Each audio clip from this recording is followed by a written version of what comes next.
ആവർത്തന പുസ്തകം 22-ാം അധ്യായം. സഹോദരന്റെ കാളയോ ആടോ തെറ്റി ഉഴലുന്നത് നീ കണ്ടാൽ അതിനെ വിട്ട് ഒഴിഞ്ഞു കളയാതെ സഹോദരന്റെ അടുക്കൽ എത്തിച്ചു കൊടുക്കേണം. സഹോദരൻ നിനക്ക് സമീപസ്ഥനല്ല, നീ അവനെ അറിയുകയുമില്ല എന്ന് വരികിൽ അതിനെ നിന്റെ വീട്ടിൽ കൊണ്ടുപോകേണം. സഹോദരൻ അതിനെ അന്വേഷിച്ചു വരും വരെ അത് നിന്റെ അടുക്കൽ ഇരിക്കണം. പിന്നെ അവനെ മടക്കി കൊടുക്കണം. അങ്ങനെ തന്നെ അവന്റെ കഴുതയുടെയും വസ്ത്രത്തിന്റെയും സഹോദരന്റെ പക്കൽ നിന്ന് കാണാതെ പോയിട്ട് നീ കണ്ടെത്തിയ ഏതൊരു വസ്തുവിന്റെയും കാര്യത്തിൽ ചെയ്യണം. നീ ഒഴിഞ്ഞു കളയേണ്ടതല്ല.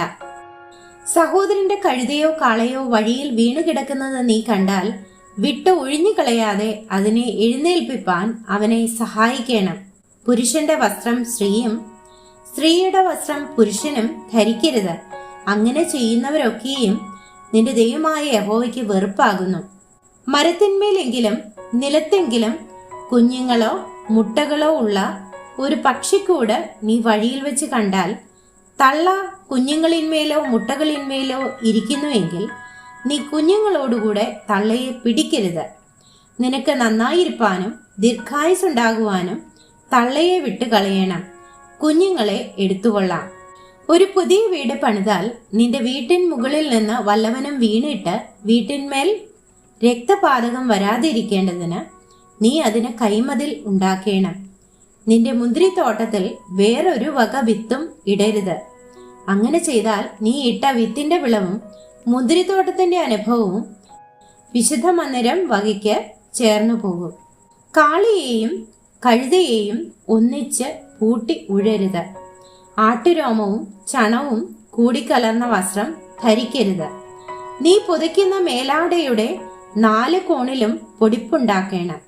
ഒരു പുരുഷൻ ഒരു സ്ത്രീയെ പരിഗ്രഹിച്ച് അവളുടെ അടുക്കൽ ചെന്ന ശേഷം അവളെ വെറുത്ത്, ഞാൻ ഈ സ്ത്രീയെ പരിഗ്രഹിച്ച് അവളുടെ അടുക്കൽ ചെന്നാറേ അവളിൽ കന്യകാ ലക്ഷണം കണ്ടില്ല എന്ന് പറഞ്ഞ് അവളുടെ മേൽ നാണക്കേട് ചുമത്തി അപവാദം പറഞ്ഞുണ്ടാക്കിയാൽ യുവതിയുടെ അമ്മയപ്പന്മാർ അവളുടെ കന്യകാ ലക്ഷണങ്ങൾ എടുത്ത് പട്ടണത്തിലെ മൂപ്പന്മാരുടെ അടുക്കൽ പട്ടണവാതിൽക്കൽ കൊണ്ടുവരേണം.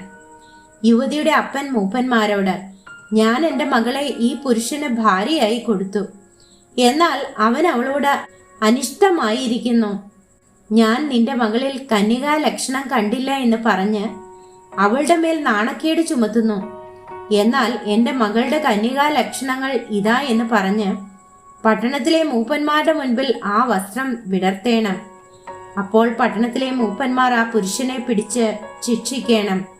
അവൻ ഇസ്രായേലിൽ ഒരു കന്യകയുടെ മേൽ അപവാദം പറഞ്ഞുണ്ടാക്കിയതിനാൽ അവർ അവനെ കൊണ്ട് 100 വെള്ളിക്കാശ് പിഴ ചെയ്യിച്ച് യുവതിയുടെ അപ്പന് കൊടുക്കണം. അവൾ അവന് തന്നെ ഭാര്യയായിരിക്കണം. അവന് തന്റെ ആയുഷ്കാലത്ത് ഒരിക്കലും അവളെ ഉപേക്ഷിച്ചുകൂടാ. എന്നാൽ യുവതിയിൽ കന്യകാലക്ഷണം കണ്ടില്ല എന്നുള്ള വാക്ക് സത്യമായിരുന്നാൽ അവർ യുവതിയെ അവളുടെ അപ്പന്റെ വീട്ടുവാതിൽക്കൽ കൊണ്ടുപോയി അവൾ ഇസ്രായേലിൽ വഷളത്വം പ്രവർത്തിച്ച് അപ്പന്റെ വീട്ടിൽ വെച്ച് വേശ്യാദോഷം ചെയ്യുക കൊണ്ട് അവളുടെ പട്ടണക്കാർ അവളെ കല്ലെറിഞ്ഞു കൊല്ലേണം. ഇങ്ങനെ നിങ്ങളുടെ ഇടയിൽ നിന്ന് ദോഷം നീക്കിക്കളയണം. ഒരു പുരുഷന്റെ ഭാര്യയായ സ്ത്രീയോടുകൂടെ ഒരുത്തൻ ശയിക്കുന്നത് കണ്ടാൽ സ്ത്രീയോടുകൂടെ ശയിച്ച പുരുഷനും സ്ത്രീയും ഇരുവരും മരണശിക്ഷ അനുഭവിക്കണം. ഇങ്ങനെ ഇസ്രായേലിൽ നിന്ന് ദോഷം നീക്കിക്കളയണം. വിവാഹ നിശ്ചയം കഴിഞ്ഞിരിക്കുന്ന കന്യകയായ ഒരു യുവതിയെ ഒരുത്തൻ പട്ടണത്തിൽ വെച്ച് കണ്ട് അവളോടുകൂടെ ശയിച്ചാൽ യുവതി പട്ടണത്തിൽ ആയിരുന്നിട്ടും നിലവിളിക്കായിക കൊണ്ടും പുരുഷൻ കൂട്ടുകാരന്റെ ഭാര്യയ്ക്ക് പോരായിക വരുത്തിയതുകൊണ്ടും നിങ്ങൾ അവരെ ഇരുവരെയും പട്ടണവാതിൽക്കൽ കൊണ്ടുവന്ന് കല്ലെറിഞ്ഞു കൊല്ലേണം. ഇങ്ങനെ നിങ്ങളുടെ ഇടയിൽ നിന്ന് ദോഷം നീക്കിക്കളയണം. എന്നാൽ വിവാഹ നിശ്ചയം കഴിഞ്ഞിരിക്കുന്ന ഒരു യുവതിയെ ഒരുത്തൻ വയലിൽ വെച്ച് കണ്ട് ബലാത്കാരം ചെയ്ത് അവളോടുകൂടെ ചെയ്യിച്ചാൽ പുരുഷൻ മാത്രം മരണശിക്ഷ അനുഭവിക്കണം. യുവതിയോടോ ഒന്നും ചെയ്യരുത്. അവൾക്ക് മരണയോഗ്യമായ പാപമില്ല.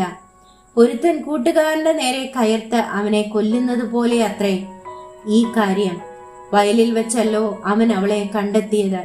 യുവതി നിലവിളിച്ചാലും അവളെ രക്ഷിപ്പാൻ ആളില്ലായിരുന്നു. വിവാഹ നിശ്ചയം കഴിയാത്ത കന്യകയായ ഒരു യുവതിയെ ഒരുത്തൻ കണ്ട് അവളെ പിടിച്ച് അവളോടുകൂടെ ശയിക്കുകയും അവരെ കണ്ടുപിടിക്കുകയും ചെയ്താൽ അവളോടുകൂടെ ശയിച്ച പുരുഷൻ യുവതിയുടെ അപ്പന് 50 വെള്ളിക്കാശ് കൊടുക്കണം. അവൾ അവന്റെ ഭാര്യയാകുകയും വേണം. അവൻ അവൾക്ക് പോരായിക വരുത്തിയല്ലോ. അവന് തന്റെ ആയുഷ്കാലത്തൊരിക്കലും അവളെ ഉപേക്ഷിച്ചുകൂടാ.